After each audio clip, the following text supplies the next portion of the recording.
Sebagian orang berkata, perjalanan ke Tanah Suci selalu membawa kisah yang tak terduga. Ada yang menemukan ketenangan, ada yang mengalami kejadian di luar nalar. Seperti yang dialami oleh salah satu jamaah dalam rombongan kami. Baru tiba di Tanah Haram, ia seakan tertahan oleh sesuatu yang tak terlihat. Ia tak mampu melangkah masuk ke Masjid Nabawi maupun Masjidil Haram. Apakah ini ujian? Atau ada rahasia lain yang belum terungkap? Assalamualaikum warahmatullahi wabarakatuh. Sahabat sekalian, selamat datang di kisah penuh hikmah kali ini. Sebuah kisah nyata yang mengajarkan kita tentang makna taubat, ketundukan, dan kuasa ilahi yang tak terbantahkan. Kami baru saja tiba di Madinah, kota yang penuh berkah dan ketenangan. Rombongan jamaah haji kami diselimuti rasa syukur yang luar biasa. Sejak pertama kali menapakkan kaki di kota ini, udara sejuk dan damai langsung menyelimuti kami. Jalanan yang bersih, deretan pohon kurma yang melambai lembut, serta senyum ramah penduduk setempat menciptakan suasana yang begitu menenangkan. Perjalanan panjang yang telah kami lalui seakan terbayar dengan kedamaian yang sulit dijelaskan dengan kata-kata. Namun, kebahagiaan itu tiba-tiba terhenti saat salah satu dari kami, Pak Rahman, tampak gelisah. Ia berdiri terpaku di depan gerbang Masjid Nabawi. Kakinya gemetar, wajahnya pucat pasi, seakan ada sesuatu yang menahannya untuk melangkah lebih jauh.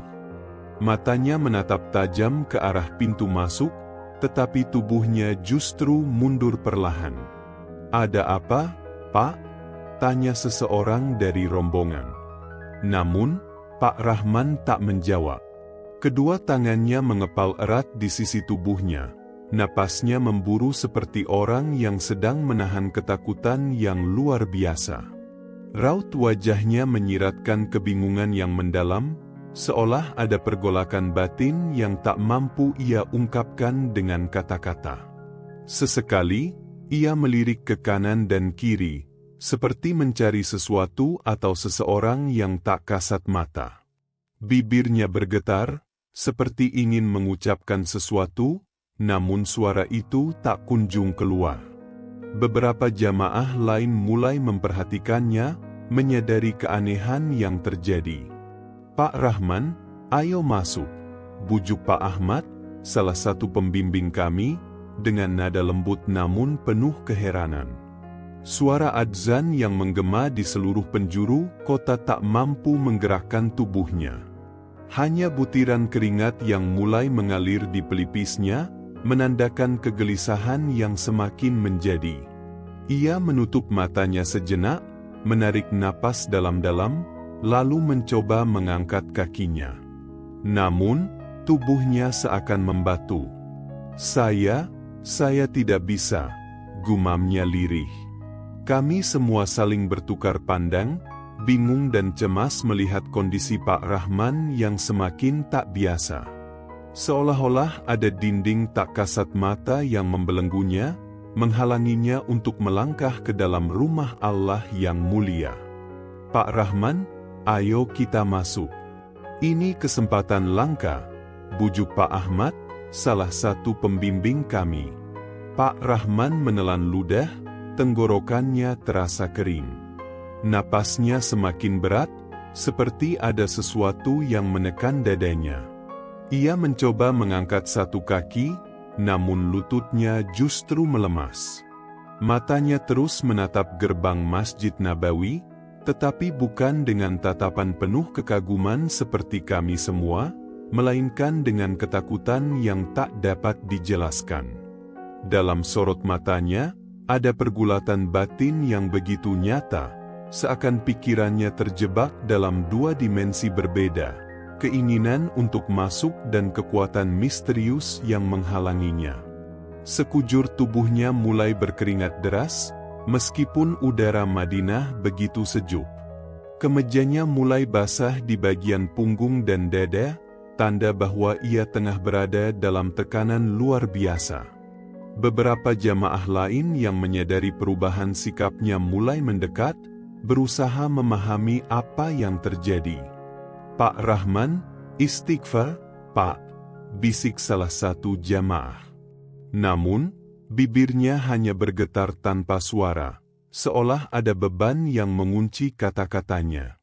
Kami semua mulai menyadari bahwa ini bukan sekadar kelelahan atau gangguan fisik biasa. Ada sesuatu yang lebih besar yang sedang terjadi dalam dirinya. Sebagian jamaah mulai membaca ayat-ayat Al-Quran, berharap suasana menjadi lebih tenang. Namun, Pak Rahman justru terlihat semakin tercekam. Tangannya mencengkeram kain ihram yang dikenakannya, sementara matanya mulai berkaca-kaca. "Kenapa saya tidak bisa?" bisiknya lirih, lebih ditujukan pada dirinya sendiri daripada orang lain. Kami mencoba memberikan semangat dan membimbingnya dengan lembut, berharap ia bisa mengatasi rasa takutnya. Pak Ahmad, pembimbing kami, menyentuh pundaknya perlahan. "Bapak tidak sendiri. Kita di sini bersama. Tarik napas, ucapkan bismillah, dan coba melangkah lagi." Namun, saat Pak Rahman kembali mencoba melangkah, sesuatu yang tak kasat mata seakan menariknya ke belakang. Lututnya kembali goyah, napasnya makin tak teratur. Semakin ia berusaha untuk melangkah, semakin berat beban yang terasa menahan tubuhnya. Seakan ada dinding tak terlihat yang berdiri kokoh di hadapannya, menolak kehadirannya. Tatapannya yang semula penuh ketakutan kini berubah menjadi kepasrahan. Mungkin saya memang tidak pantas," katanya dengan suara hampir tak terdengar, sebelum akhirnya tubuhnya melemas. Kami semua terperanjat, menyadari bahwa ada sesuatu yang lebih dalam yang harus segera diungkap.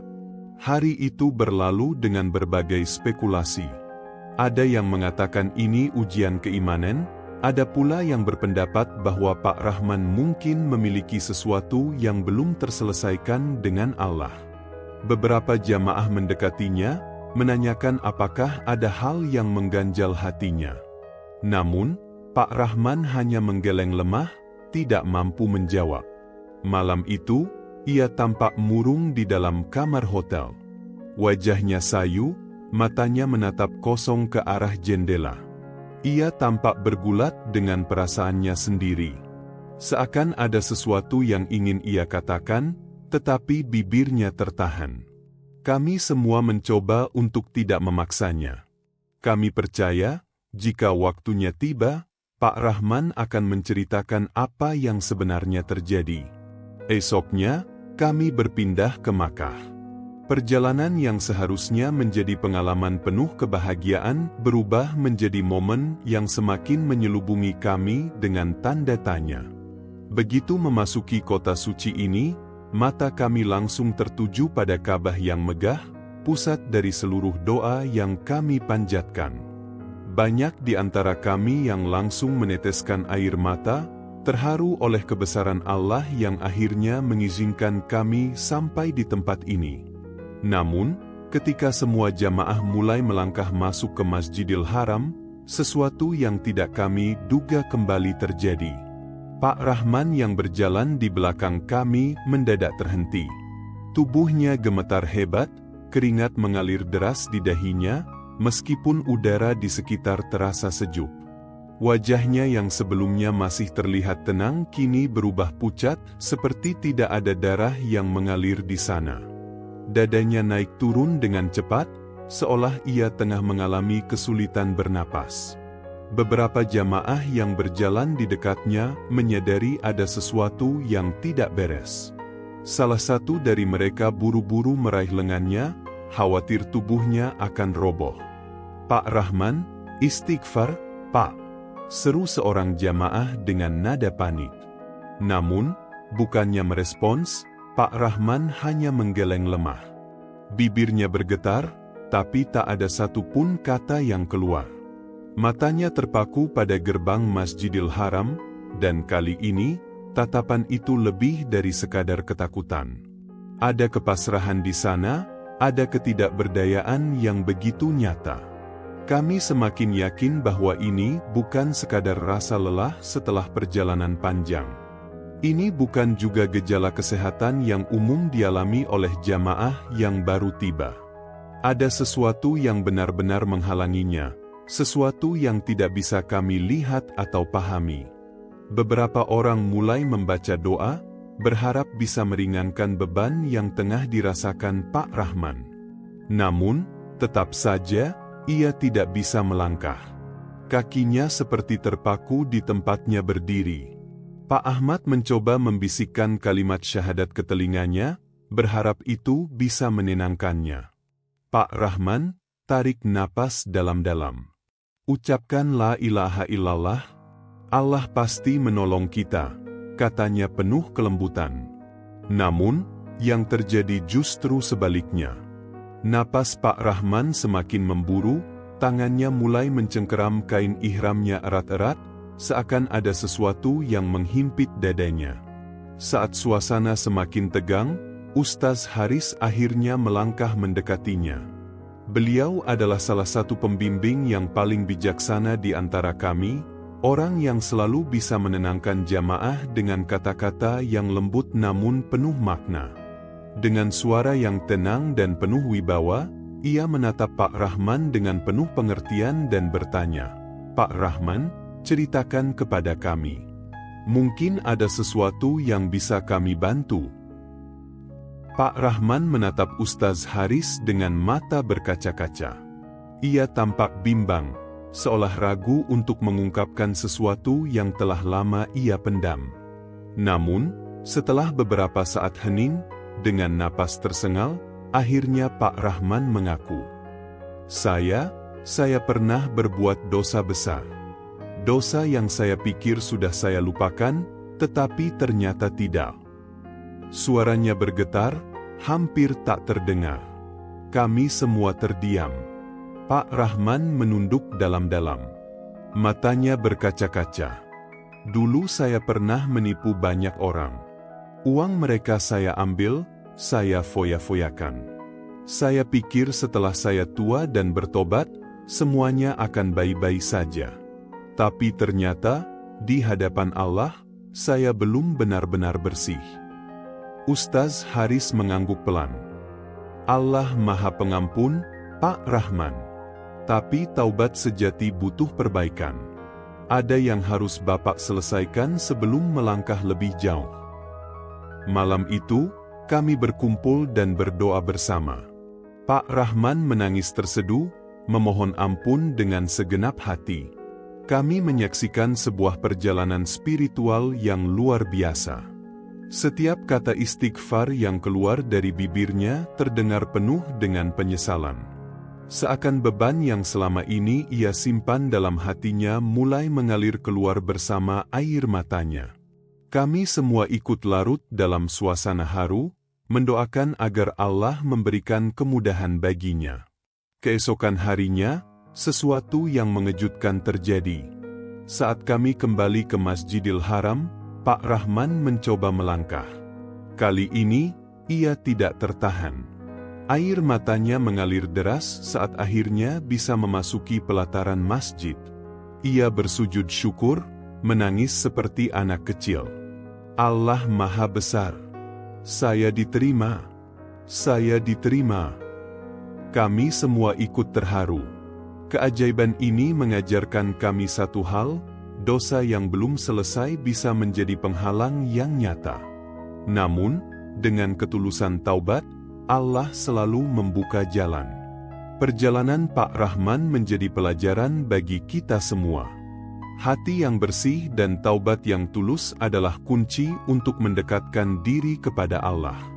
Jika ada beban dosa yang masih mengganjal, segeralah meminta ampun dan berusaha memperbaikinya. Karena rahmat Allah selalu terbuka bagi siapa saja yang benar-benar ingin kembali kepadanya. Semoga kisah ini memberikan inspirasi dan pelajaran berharga bagi kita semua. Jangan lupa untuk share, like, dan subscribe agar semakin banyak orang yang mendapatkan manfaat dari kisah ini.